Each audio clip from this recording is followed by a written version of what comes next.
Well, when the Lapu-Lapu Day Festival tragedy unfolded in South Vancouver, it happened right in front of John Oliver Secondary School. And as we head toward the 6-month anniversary of that mass casualty event and students get back to their routines, our story producer, Sophie Woodrooffe, has been looking into the impacts on the school community. She joins us now. Hello to you, Sophie. Hey, Stephen. So before we go anywhere else, I just want you to take a listen to this.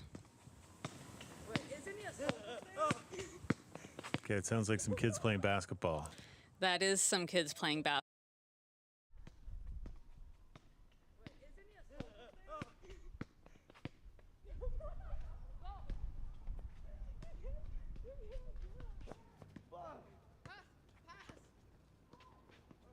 Killed, more than 30 people injured. The mayor, he called it one of the darkest days in Vancouver's history. When I walked past those tennis courts the other day, you could barely tell anything had happened. And it kind of gets to the central tension with all of this. You have this normal fall day, laughter, ball bouncing off concrete, at the same place where this profound act of violence took place. This is where students have to carry on these ordinary routines in a space haunted by trauma. So how do you do that? How do you do that?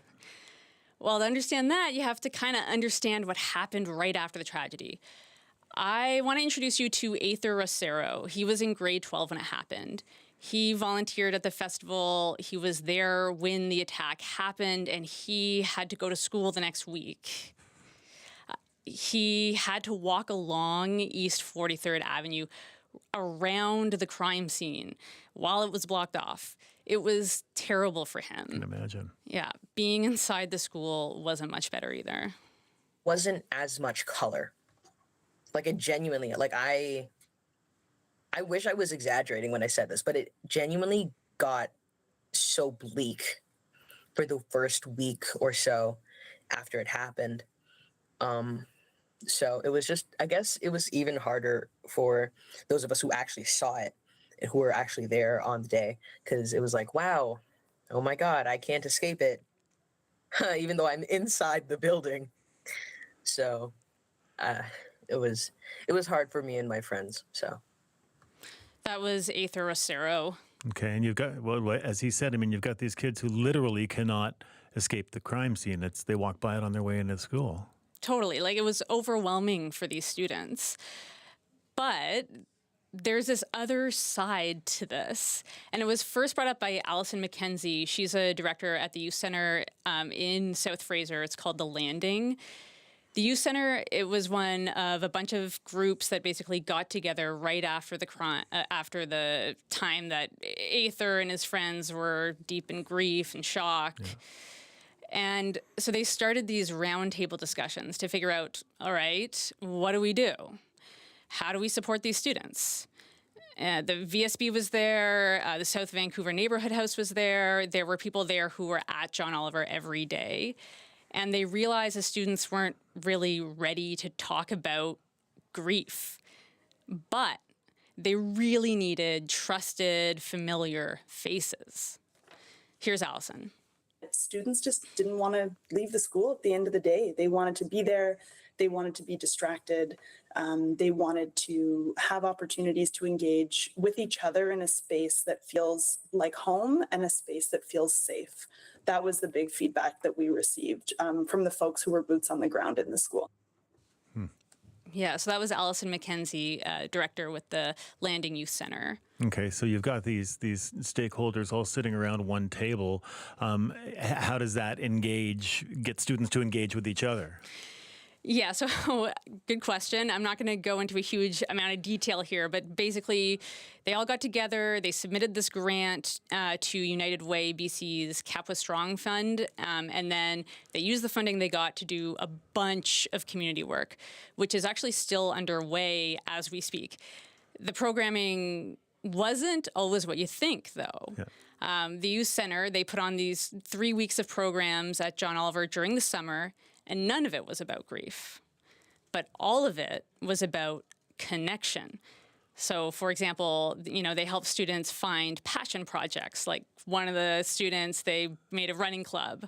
And then they even showed them, and this is pretty special, how to lead mental health workshops. And this fall, those kids that learned how to facilitate mental health workshops, they're going to pass it on. They're going to facilitate those workshops at nearby elementary schools, including Mackenzie, which was also really deeply impacted by the tragedy. Right, and bring that to the younger kids at Mackenzie. Exactly. And there are other ways that this kind of emphasis on connection has emerged. So remember Aether, who was in grade 12 at the time of the tragedy? Yeah. Yeah, so he got that connection another way through a trusted adult. Her name's Mar Cortez. Okay, and who's Mar Cortez? She's an artist in Vancouver. She's been painting murals in the South Fraser neighborhood since 2022. And before this tragedy, she hosted mural clubs at John Oliver. She's got this really strong built-in connection with students there. She's worked with some of them for years, including Aether. Huh. Yeah, and right after the tragedy happened, Mar also realized that these students, they need a way to process without kind of being forced to talk about their grief. And that brings us back to the basketball and tennis courts. Okay, and explain that part to me. Well, that place, which, as I said, is kind of at the center of this tragedy, it's also going to become a work of art. Mar and the students have collaborated on a concept and have primed a portion of the wall there, and they're going to make this mural. They're going to start painting this fall, and eventually they're hoping to secure enough funding to paint the full length of the court wall, which is about 100 feet.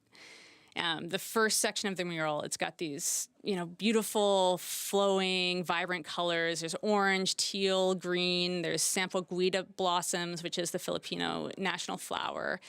And they've got symbols of strength, like a phoenix rising, which has special significance for Mar. I think the phoenix would be a good kind of representation of resurgence after loss, and the students are really the ones that are nurturing the new life or the grounding hope and care for one another and for the future, especially in this specific space. So that was Filipino artist Mar Cortez. And she's talking about the students there. Speaking of them, how is Aether doing? Well, he actually graduated this summer and is now studying kinesiology at Langara. And that's pretty amazing. And he's still kind of meeting up with Mar, and he's definitely committed to this mural. And he says that the work, working with Mar, a trusted, familiar face, has been one of the most important things for him as he continues to deal with his trauma. I think it's super important because of, first off, where it is. That's literally where it happened. And I feel like having a piece of dedicated and culture-rooted art would be really important for people, especially to celebrate the people who made the entire festival happen, who makes this culture so vibrant. And it's just it reminds us that it's not just bad things that had happened on that street. It's in a way reclaiming, which personally is so important to me. So that was Aether Rosero. And it's through actions, like creating art at the site of this tragedy, finding places to connect at the school, even if it doesn't involve talking directly about grief. Mm-hmm.